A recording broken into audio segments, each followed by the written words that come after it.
Hello, ayan. So, para matulungan kayong magamay or ma-master ang paggamit ng quadratic formula in solving quadratic equations in one variable, let me discuss with you some examples. Ayan. It is a must that you remember that when you use this method, which is using the quadratic formula, dapat naka-standard form ang quadratic equation. So, kung hindi pa yan, naka-standard form, isulat in standard form para madaling ma-identify yung value ng coefficients A, B, and C.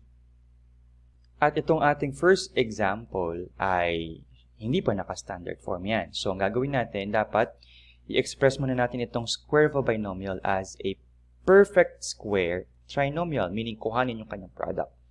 Therefore, yung minus 4 dyan at saka equals 0 ay kakopyahin lang. So, ano yung shortcut para malaman agad yung perfect square trinomial na equal to this square of a binomial? Ganito. So, ano ang first term? Yan ay manggagaling sa square ng first term na 2x. And that is 4x squared. Tapos talon tayo sa panghuli or pangatlong term. Yan ay manggagaling dun sa square ng panghuling term sa binomial. Ano ang square ng negative 5? That is positive 25. Yan, importanteng may plus sign. Next, for the middle term, ito lang ang gagawin natin. All these quantities that we see here, this term 2x and negative 5 and exponent 2, will be treated as factors. So we will get their product. So 2 times negative 5 is negative 10 times 2x. That is negative 20x. At ayan.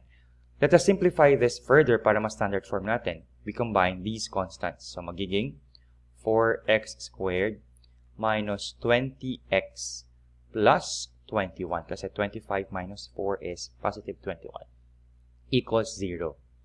At ayan, madali nang ma-identify natin ang values ng A, B, and C. That will be the step 1. So ano ang value ng A dito? 4. Anong value ng B? Negative 20. Anong value ng C? Positive 21. Remember, ang A, yan ang coefficient sa quadratic term, numerical coefficient sa quadratic term.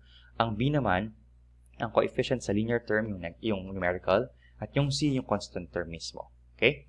Next, step 2 is to identify the value of b squared minus 4ac, which is again the discriminant of a quadratic equation, or of quadratic equations. So, ito ay magiging equal sa square of negative 20, kasi yun yung value ng b natin, decreased by the product of 4, which is the value of A, and the value of C, which is 21.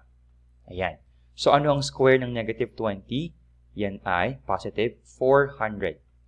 What about the product of 4, 4, and 21? Ayan. 21 times 4 is 84. Times 4, that will be 336. Ayan. Mental math natin, ano? Pero kung hindi naman kaya, pwede naman gumamit ng papel. Huwag lang siguro muna ng calculator para ma-upgrade ba natin yung machine. Kaya ang sabi ko sa mga estudyante ko, upgrade your machines, update your machines, meaning your brain. Okay? Dapat lagi yung hinahasa. Okay, what is 400 minus 336? This is equal to 64. Ayan. Ano ang ating next step? Step 3 na tayo. So, we have to do 3 things sa step 3. First, get the square root of the discriminant, b squared minus 4ac.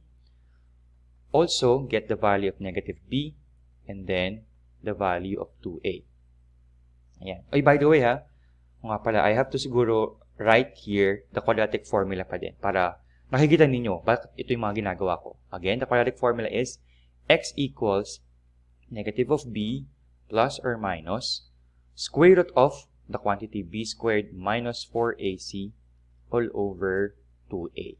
Ayan, kaya nga, we identify the values of a, b, and c for step 1. Solve for the value of b squared minus 4ac in step 2, and then the value of negative b, 2a, and the square root of the discriminant in step 3.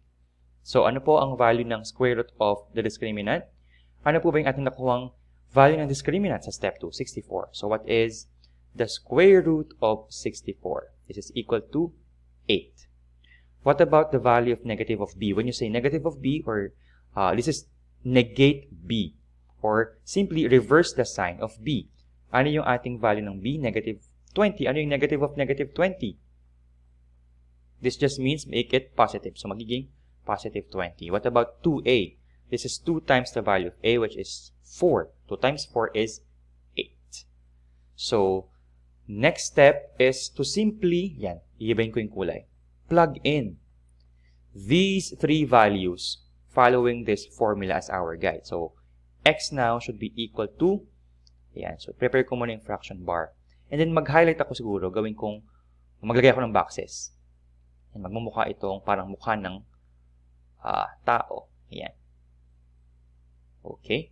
So, ano ikakabit dito sa unang box, which is before the plus or minus sign? Yung value ng negative b, which is 20. Gawin nating red. What about the number to be put here? Yung after the plus or minus sign. Yung value ng square root of the discriminant, which is 8. And then sa baba, yung value ng 2a, which is 8. Ayan. 20 plus or minus 8 over 8.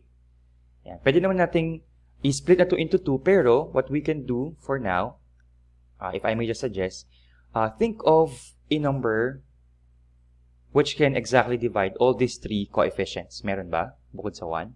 20, 8, and 8 are all divisible by 4. So we can make use of that para ma-simplify natin itong kumaga algebraic fraction. 20 divided by 4 becomes 5. And then 8 divided by 4 is 2. And then 8 divided by 4 nga is 2. So magiging siyang, let's put it here, x equals 5 plus or minus 2 all over 2. And at this point, we can now split the equation into 2 to solve for the two distinct roots ng ating equation. They are distinct kasi this is 5 plus 2 tapos 5 minus 2. They will give different results. So, x sub 1, this is under step 5 na yan, step 5. X sub 1 is equal to 5 plus 2 over 2, while yung x sub 2 will have to be equal to 5 minus 2 over 2. 5 plus 2 is 7 over 2. Ibig sabihin, just write it as a fraction if the answer is not exact or it's not an integer or whole number. So, make it a fraction na lang. And this is in lowest term already. X sub 2 is equal to 5 minus 2, 3, and then over 2. Ayan. So, ibig sabihin, ito ang pangalawang root natin. 7 over 2 and then 3 over 2 are the roots of the equation. And again, if may duda tayo, we can always add another step in our work or solution. Checking. Okay? Sige, gawin natin yung checking ha. Kopyahin natin siguro itong equation na to. Ito, wait lang. Ayan. So, I use the snipping tool. Okay, and then I'll paste the screenshot or the image here or the snip dito sa frame na to. And plug in here yung ating obtained values for x. Yung x sub 1 nga is 7 over 2. Tapos yung x sub 2 natin is 3 over 2.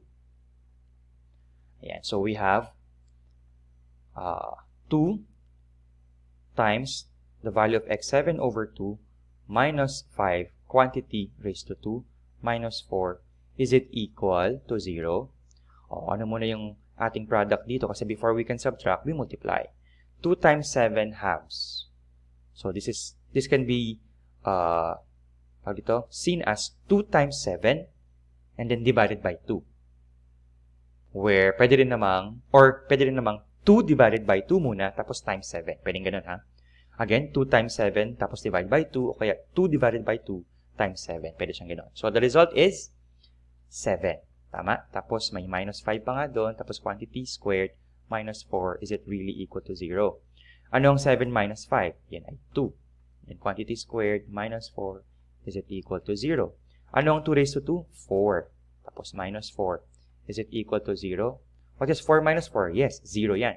And is it equal to 0? Oo naman. So this is a true equation. Okay, so tama yung ating sagot na 7 halves. What about yung 3 halves? So lagyan natin dito sa next column.